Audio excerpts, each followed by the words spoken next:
P. Diddy leaves the Metropolitan Detention Center jail in Brooklyn. New reports say he was taken to the hospital for a few hours last week to get an MRI. We're just now learning about this, though, because Diddy was taken from the jail late at night, actually using the cover of darkness to keep his trip on the down low. All right, stop everything. Forget what you think you know about Diddy's prison sentence. The smiling photos from the yard, the better facility, the countdown to 2028, it's a mirage. A carefully constructed illusion of safety. 2 weeks ago, a tremor went through the underworld. Not from law enforcement, from the inside. From a man who knows the concrete and the shadows better than anyone. A former mobster just broke the code of silence, and what he whispered into the ear of the media changes everything. On Sunday evening, I went to Club New York, and under no circumstances whatsoever did I have anything to do with a shooting. He didn't just question Diddy's transfer. He issued a warning, a prophecy of blood and consequence. He looked at the low fences and the open yards of Fort Dix and saw not freedom, but a hunting ground. You clicked because you sensed it. That gnawing feeling that the real story is playing out in the shadows, away from the TMZ headlines and the grainy mugshots. You want the truth about what's happening to Sean Combs behind those walls. The truth about who wants him silent. The truth about why a country club prison might be the most dangerous place on earth for him. Trust me, what you're about to hear will rewire your understanding of power, punishment, and survival. Let's rewind. Well, Diddy is just a working class stiff while he's at Fort Dix. So when you're at a prison and somebody says, you read any good books lately, Diddy is the answer. He's the guy to go to because we got... To the incident nobody wants to talk about. The one that proves the threat was always real. MDC Brooklyn, a place they call Little Gitmo. During his sentencing hearing, a detail slipped out, a ghost story that should have been front page news. Diddy asleep in his cell. The creak of a door that shouldn't open, a shadow over his bunk, and then the cold kiss of steel against his throat. Someone held a knife to the carotid artery of one of the most famous men in the world. He woke into a nightmare, at the complete, utter mercy of another inmate. The attacker didn't slice, he didn't kill, he communicated. I own the night, I own your fear, I can reach you whenever I want. Think about the psychological warfare of that. In that hellhole, with its rats and its constant screams, security was supposed to be tight, and yet they got to him. The message wasn't for Diddy. It was for everyone watching. It was a broadcast.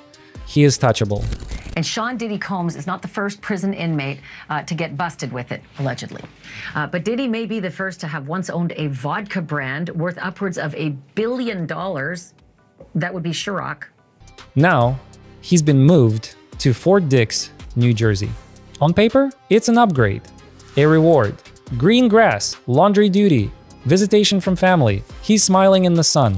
But that former mobster, a man who breathed the stale air of prison for years, he hears a different story. He reads that transfer order and doesn't see compassion. He sees calculation. And he's sounding the alarm.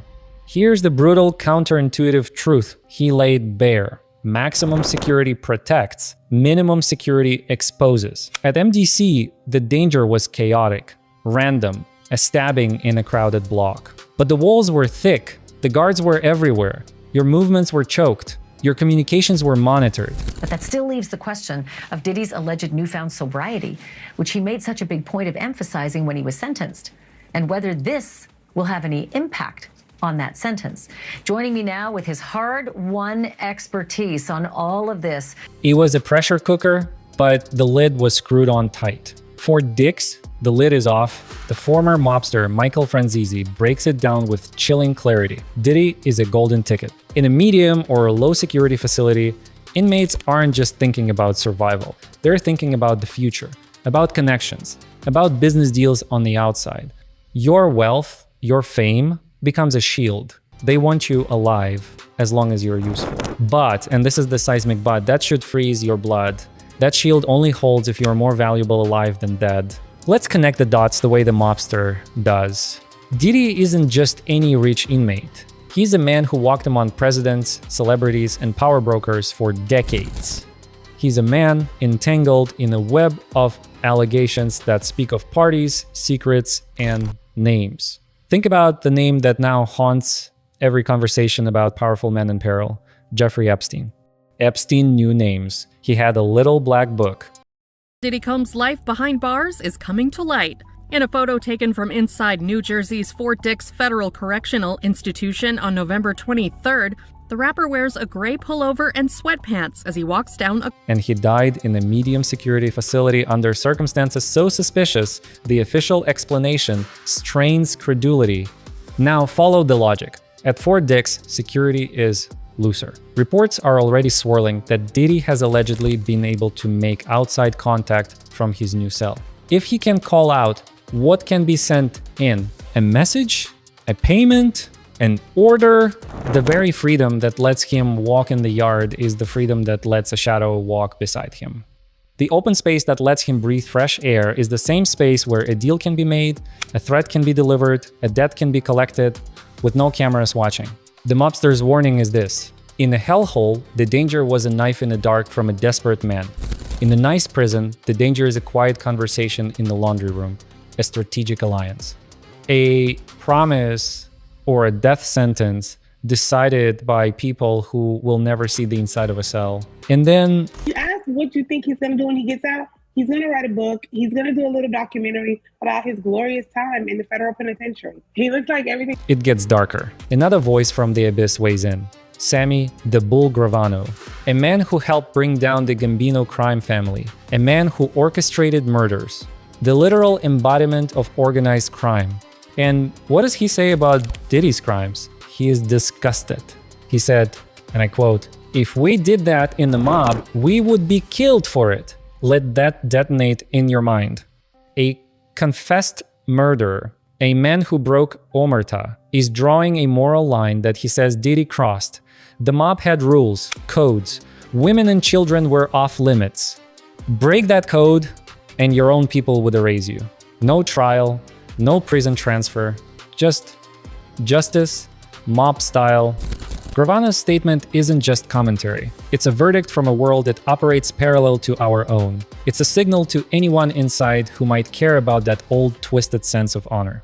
It labels Diddy not just a criminal, but a particular kind of criminal, the worst kind.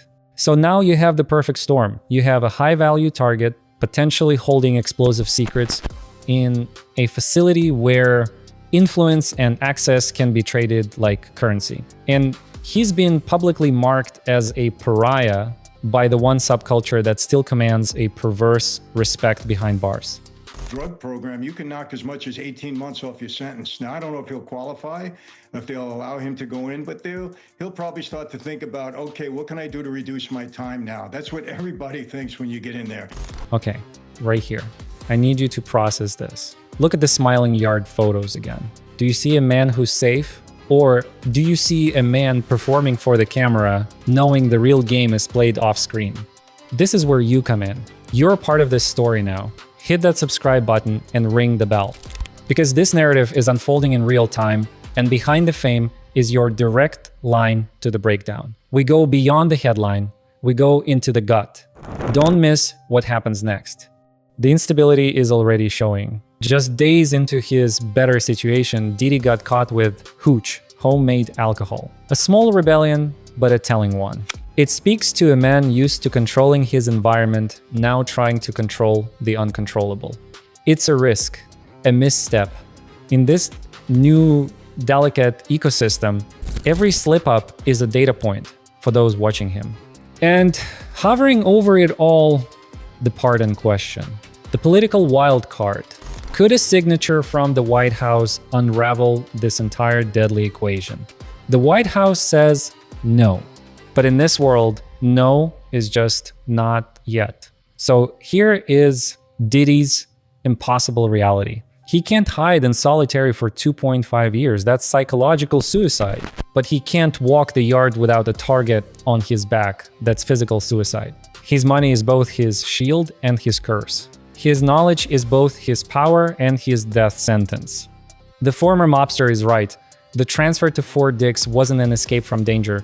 It was a transition to a more sophisticated kind of danger. The knife at MDC was a blunt instrument. The danger at Fort Dix is a chess move. Will the loose security be his downfall? Will the golden ticket shield hold? Or will the whispers, the codes, and the names he might know conspire to write an ending that no judge ever sentenced? This isn't just a story about prison time. This is a story about the invisible economies of incarceration, about the wars fought in whispers. It's a test case for what happens when immense fame meets immense infamy inside a system designed to break men. The walls at Fort Dix are lower, but the shadows are so much longer. I want to hear from you. The analysis is done. Now it's time for your verdict. Drop a comment below and tell me, do you think the mobster's warning is prophetic? Is Diddy in more danger now, or was the sheer brutality of MDC the real threat? Spell it out. And tell me this, what should we expose next on Behind the Fame? The hidden prison economies that control everything? The untold story of another celebrity who barely survived the inside? You tell me.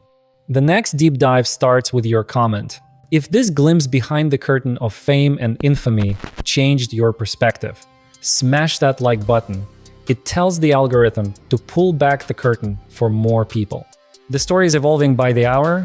We'll be watching, we'll be digging. You stay tuned.